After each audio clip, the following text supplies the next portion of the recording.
दोस्तों नमस्कार, स्वागत है आपका बड़ी खबर बड़े खुलासे में।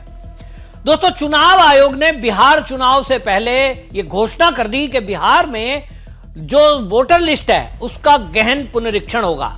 गहन पुनरीक्षण का मतलब है सूची दोबारा बनाई जाएगी।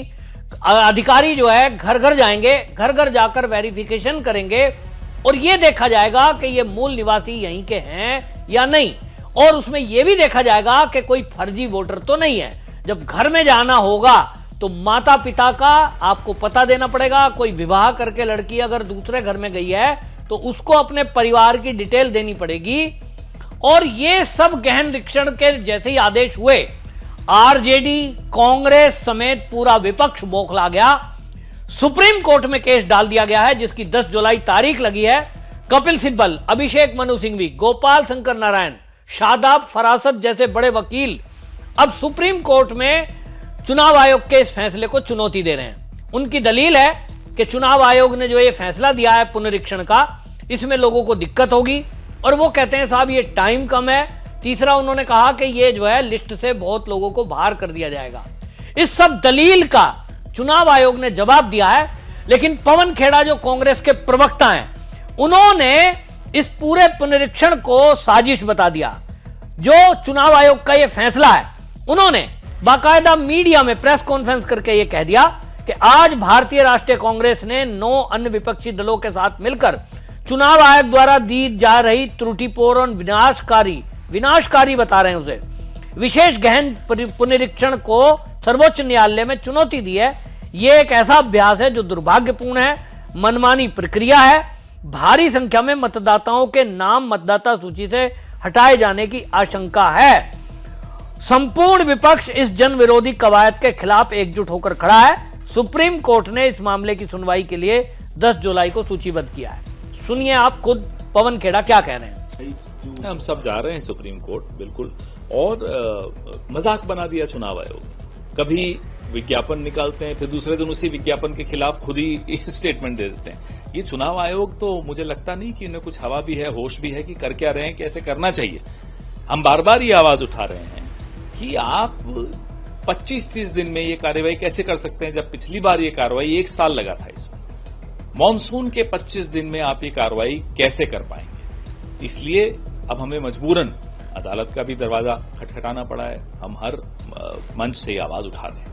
लेकिन सर, सुप्रीम कोर्ट ने 10 तारीख जो है अब तय करी है कि सुनवाई होगी। क्या कितने आप आशा रखते हैं कि कोर्ट के अंदर जाहिर बात है कि हम कोर्ट गए हैं तो पूरी आशा के साथ ही गए हैं। किसी को भी ये हक नहीं है कि वो किसी नागरिक का वोट चुराए। ये वोट चुराने से कम कुछ नहीं है, ये चोरी हो रही है। गरीब आदमी के वोट की चोरी का षड्यंत्र चुनाव आयोग रच रहा है। आपको क्या लगता है कि क्योंकि आप लोग पहले भी कहते आए हैं कि एक राजनीतिक भी चीजें इनके पीछे हैं और उसका आप लोग बार बार, पिछली बार तो आपने बहुत कड़े शब्दों में चुनाव आयोग को जो है एक तरीके से आड़े हाथों लिया था, अब भी आप लोग मानते हैं कि हम तो कह रहे हैं कि चोरी कोई चुनाव आयोग से करवा रहा है। प्रमुख चोर कौन है ये हमें नहीं मालूम, जो दिखता है वो सामने है। आज गरीब आदमी का वोट चुराने का काम चुनाव आयोग कर रहा है और हमें पूरा भरोसा है कि नरेंद्र मोदी ये चोरी। Well, we welcome the fact that the Supreme Court has agreed to hear our petitions on Thursday, which is the 10th of July. Nobody can be allowed to rob a voter of his or her vote. This is daylight robbery of the votes of the poor people of India, of Bihar. We will not allow that. The Election Commission has made a mockery of this entire exercise. First, they come up with a very strange draconian announcement that they will do it in 30 days. Something which took 1 year in 2003. How can they finish it in 30 days, and that too a monsoon month in Bihar, when we all know it creates havoc in Bihar, monsoons. And then they come up with a misleading advertisement that no, the documents will not be required, just fill out the form. Today they say, well, documents will be required, everything is as per the original announcement.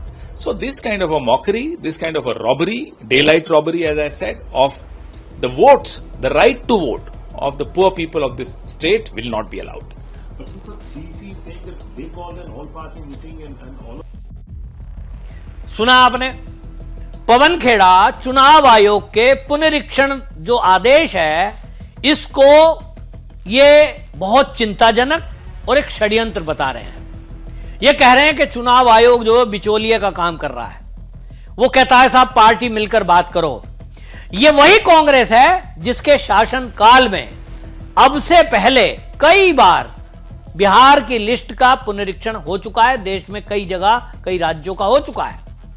1952 में, 1957, 1961, 1965, 1966, 1983, 84, 92, 95 और कांग्रेस के ही शासनकाल में सन 2000 में और आखिरी बार 2002-2003 में ये पुनरीक्षण जब हुआ तो केंद्र में कांग्रेस की सरकार थी।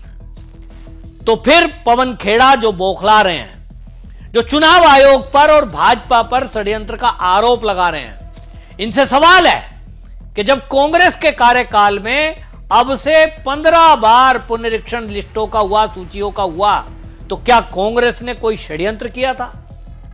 ये पवन खेड़ा बताएंगे। पूरे देश को बरगलाने में लगे हुए हैं और असली इनका मकसद क्या है कि जो घुसपैठिए बांग्लादेश से आए हुए हैं, रोहिंग्या आए हुए हैं, म्यांमार से, उनके जो नाम ऐड हुए हैं चुनाव आयोग में, इनको पता है कि वो बीजेपी को तो वोट देंगे नहीं, वो वोट बैंक इनका है। राहुल गांधी की सारी प्रक्रिया, कांग्रेस के मनमोहन सिंह के वो बयान कि देश के संसाधनों पर पहला हक मुसलमानों का है, ये जितना तुष्टीकरण कर रहे हैं, इनको लगता है इनका एक वोट बैंक है। उसी वोट बैंक में ये बांग्लादेशी घुसपैठिए, रोहिंग्या ये ऐड होंगे।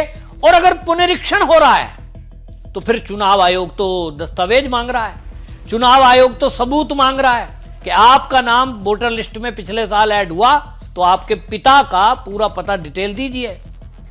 ये सुप्रीम कोर्ट में पहुंचे हुए हैं और पवन खेड़ा जैसे कह रहे हैं कि हमने सुप्रीम कोर्ट में इसको चुनौती दी है, वहां कपिल सिब्बल, अभिषेक मनु सिंघवी, गोपाल शंकर नारायण, शादाब फरासत जैसे वकील खड़े हैं और कपिल सिब्बल और अभिषेक मनु सिंघवी सुप्रीम कोर्ट में दलील दे रहे हैं कि साहब लोगों से दस्तावेज जो मांगे जा रहे हैं उसमें लोगों को बड़ी दिक्कत हो रही है। क्या दिक्कत हो रही है साहब? कहते साहब टाइम कम दिया जा रहा है, एक तो 1 ही महीने का टाइम है। यह भी मैं आपको बता दूं कि चुनाव आयोग ने इसका जवाब दिया और चुनाव आयोग ने कहा कि अभी हमने 1 महीने का टाइम दिया है, जबकि इसी तरह सन 2002 में जब बिहार की जो मतदाता सूची है उसका पुनरीक्षण हुआ था तब भी 31 दिन का टाइम दिया गया था, 15 जुलाई 2002 से 14 अगस्त 2002 तक। तब तो किसी ने सवाल नहीं उठाया। और आज की डेट में हमने इसमें जो स्टाफ है उसकी संख्या बढ़ाई है, यानी टीम बढ़ा दी है, टीम 1.5 गुना कर दी है। तो कपिल सिब्बल कह रहे हैं साहब टाइम कम है। दूसरी दलील क्या दे रहे हैं?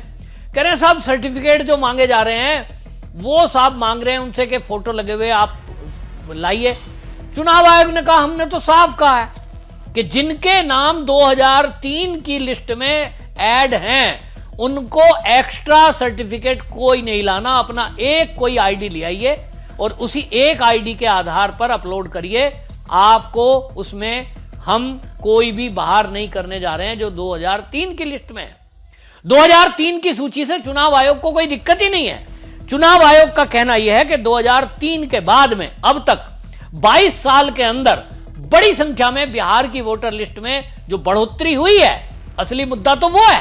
और उसमें क्योंकि कंप्लेंट है कि बड़ी संख्या में बिहार के अंदर बांग्लादेशी घुसपैठिए आए हुए हैं, क्योंकि वेस्ट बंगाल से सीमा लगती है और वो पश्चिम बंगाल में घुसते हैं, उसके बाद बिहार आते हैं, तो उन्हीं से सर्टिफिकेट मांगे जा रहे हैं। तो इसमें आपको बौखलाहट क्यों है?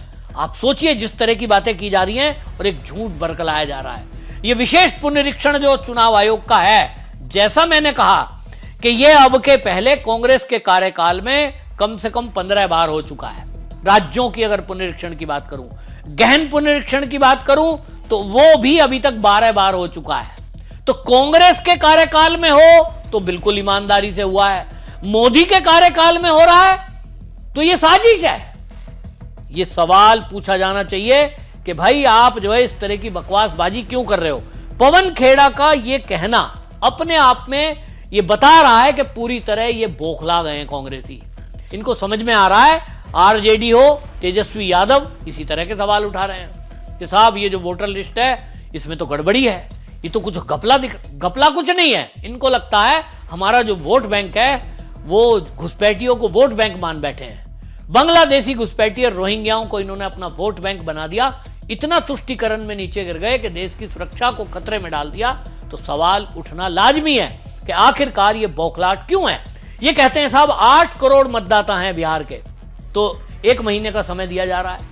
वो कहते हैं भाई ऐसा है, ये पहले भी ऐसा ही हुआ है, तो अभी आप नए सिरे से विवाद पैदा क्यों कर रहे हैं। ये चुनाव आयोग इंडिपेंडेंट बॉडी है, ये ना बीजेपी के कहने में चलती है ना कांग्रेस के कहने में चलती है, और ये इसका एक अधिकार है, ये कानून है जनप्रतिनिधि एक्ट 1950, उसके तहत चुनाव आयोग को ये पावर है। तो आप सुप्रीम कोर्ट में उसको चुनौती देंगे, आप इस पर स्टे कैसे करा सकते हैं। क्या ये कहना चाहते हैं कि चुनाव आयोग अपनी लिस्ट को अपडेट ना करे। इस देश में 22 साल पहले बिहार में पुनरीक्षण लिस्ट का हुआ, तो आप ये कहना चाहते हैं कि जिनकी डेथ हो गई वो उस लिस्ट में ऐड रहें, जो नए पैदा हुए हैं वो ऐड ना हो, और जो घुसपैठी है उस लिस्ट में घुसे हुए हैं उनको बाहर ना किया जाए।